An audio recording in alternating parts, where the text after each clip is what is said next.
Today I'm showing you how I transformed into Regan from The Exorcist. Ooh. Products used will be listed in the description below. Don't forget to like, comment and subscribe. Now let's get spooky. First and always, I'm gluing down my brows and setting them with some translucent powder, and of course I always lose at least one eyebrow here. I just want to mention how The Exorcist is still one of the most scariest horror movies I've ever seen. I feel like it's so hard to beat. I don't know, I just find it super scary. So of course, I had to do a makeup look based on the movie. So I'm just setting my brows down with translucent powder here and then brushing off the excess product.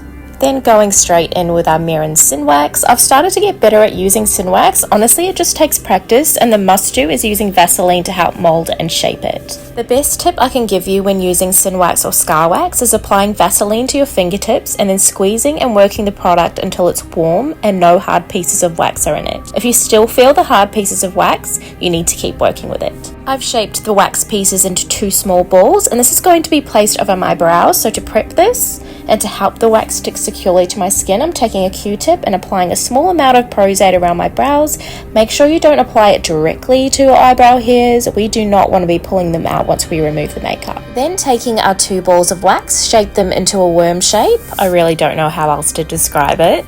Place it over your brows. I've placed mine a little below my brows because I want to achieve that menacing look that Regan has when she's possessed.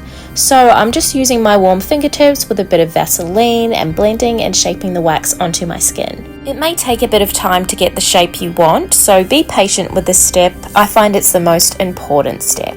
I like to work from the bottom up. I just find that easier. And then blending the top half of the wax to cover my brows completely. And if you need to, keep adding on wax and then blend it out using your warm fingertips and Vaseline. To get a more seamless blend, I like to scrape some of the excess wax leading up to my forehead and then blending the edges out with Vaseline. And then I'm just repeating the process on my other brow. Also, if you find that when you add more wax that it creates a harsh line, take your metal spatula and scrape in between the harsh line and then blend it out again using your finger and Vaseline. Honestly, Vaseline is going to be your best friend when using synwax or scar wax. I remember when I first used scar wax, it was a disaster. It would crumble everywhere, and yeah, those days are long behind me thanks to the good old trusty Vaz. Taking the pointy end of our makeup spatula, I'm starting to carve out the cuts. So she has one on her forehead, her cheeks, her nose and her chin area. So that's where I'll also be applying the synwax. So just repeat the process of applying the wax over and over for those areas of the face. So just to go over it again, first we apply prosaide, then our synwax, then blend, blend, blend.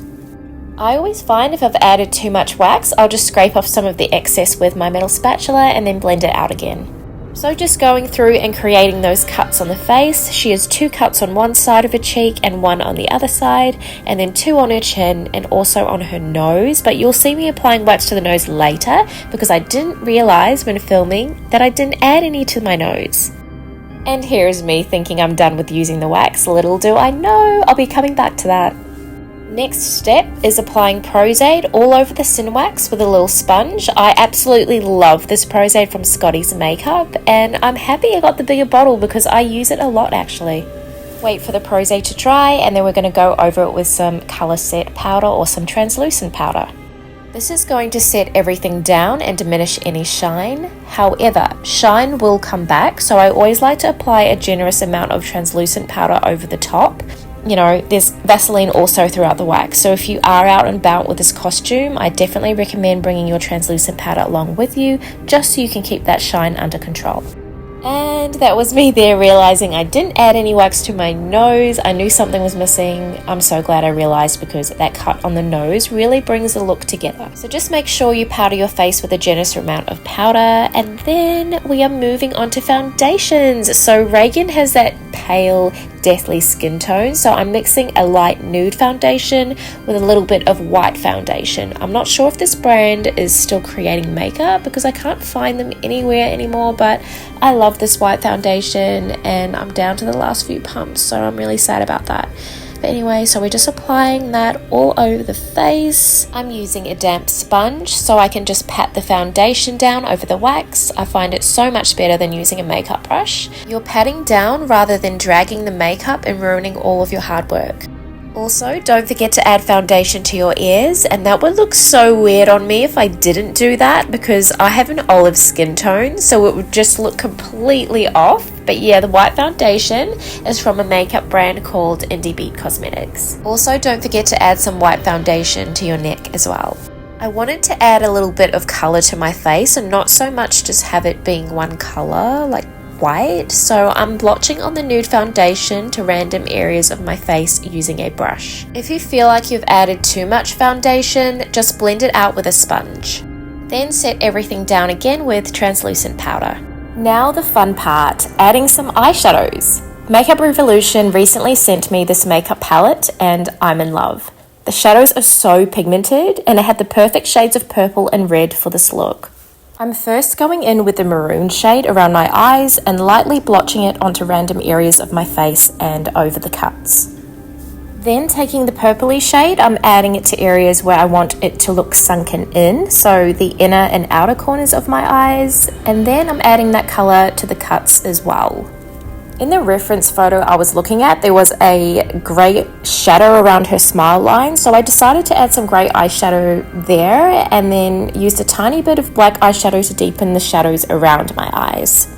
Using whatever shadow is left on that brush, I'm just lightly dabbing it onto random areas of my face, but sparingly, don't overdo it too much, and then lightly go over the cuts as well. To add a little more detail, I'm using a very fine brush and some black eyeshadow on it and drawing some cracks on the skin with a very light hand. Now time to add some fake blood. I'm using Bostik's coagulated blood and applying that in the cuts with the sharp end of my metal spatula. This was so fun to do and to play around with this product. Just make sure when adding the blood that you don't have too much product on the metal spatula because we want to make them look like sunken in cuts rather than bleeding cuts. Now time to make the green vom. I've been asked a lot on TikTok and Instagram how to make this, so what you do is you take some plain crackers and crush them up.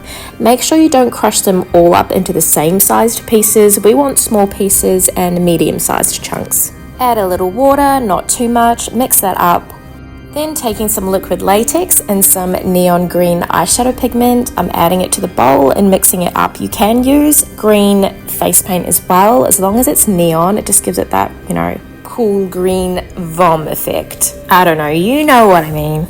Before we add the vom, we need to make our teeth look disgustingly yellow and rotten, so we're going to achieve that with the Mirror Tooth Effects. So taking a tissue or paper towel, dry your teeth and then add the tooth effects. Now it's time to add the vom. So I'm putting my hair back for this. Using a fork, I'm smushing the fake vom near and around my mouth, on my chin area, and then also on the front of the costume. By the way, this costume is from Smithy's Australia if you want to get one for yourself. I'll make sure to link that in the description. Now that's the look pretty much done. I just have to add a wig cap, add the wig, and ta-da! We are Regan from The Exorcist. Just make sure to tease the hair on the wig to achieve that messy hair look because Regan ain't no glamour queen with a perfect hairdo. That's it! I hope you enjoyed this tutorial and learned a thing or two from it. If you transform into Regan this Halloween using this tutorial, please tag me. I would love to see it and share it on my socials. All products used will be listed in the description. Thank you so much for watching and I'll see you on my socials. Bye for now.